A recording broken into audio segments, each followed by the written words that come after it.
पहले के सुपरस्टार। जब झारखंड अलग हुआ था तो इनका एक बड़ा गाना हिट हुआ था कि मिश्री मलाई खइलो,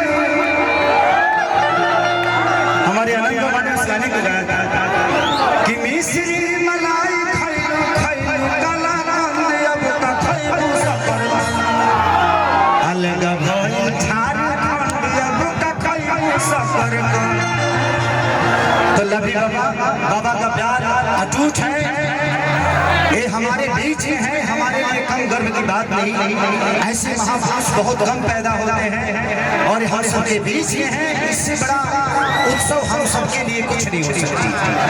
तो बस एक लास्ट भजन गाऊंगा, उसके बाद आप सबका वही चीजें जो आप चाहते हैं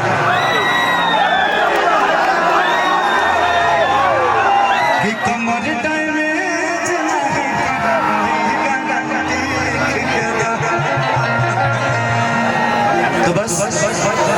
कि जो मेरा हाथ मैया हर बन के कजलिया, कि जो मेरा हाथ मैया हर बन के कजलिया तो उठाती मैया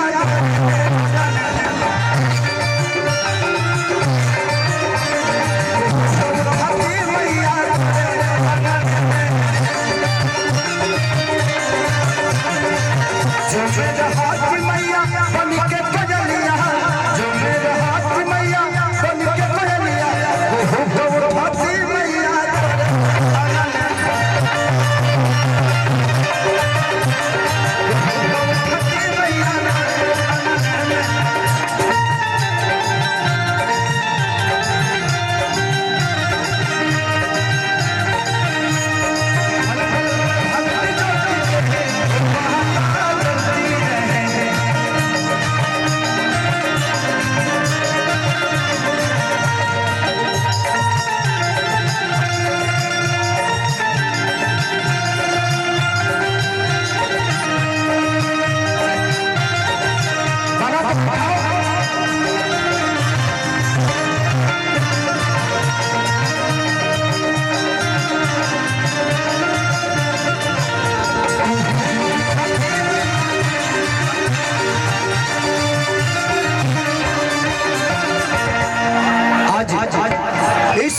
जनसंग्राम को देख के ऐसा लगता है कि जिंदगी में जो संजय भैया, बच्चू भैया, पागल भैया ने मुझे दे दिया वो शायद पता नहीं कब मिलेगा, क्योंकि आप लोगों की मोहब्बत ने आज मुझे लगता है कि 5 लाख पब्लिक से मिलवा दिया।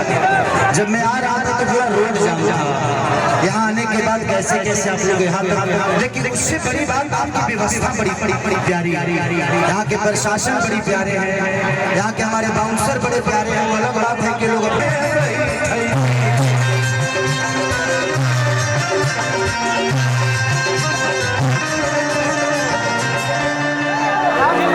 एक सेक्रेटरी तो ही होगा आप जी आप बुझा गई कि रात रात कहाँ बात करे ले घर से बसिया ले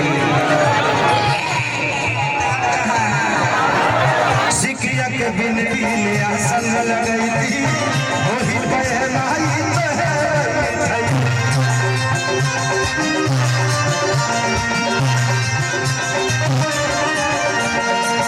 कि जो मेरा हाथ मैया तो हर पाँव के पैजनिया,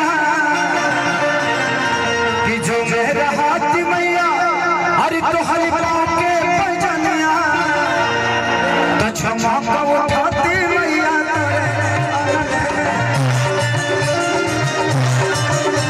क्षमा का उठाती मैया।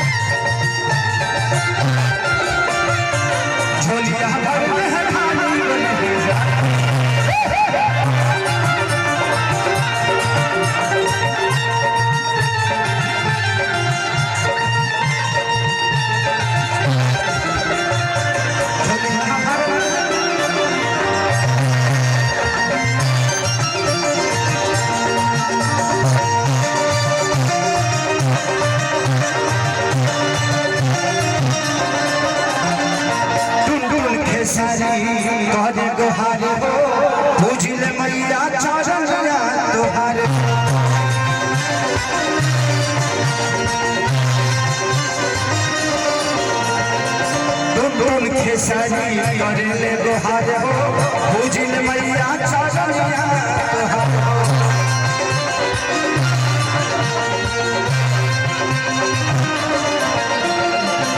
कि जो मेरे हाथ मैया तोहरे माथे के बिंदिया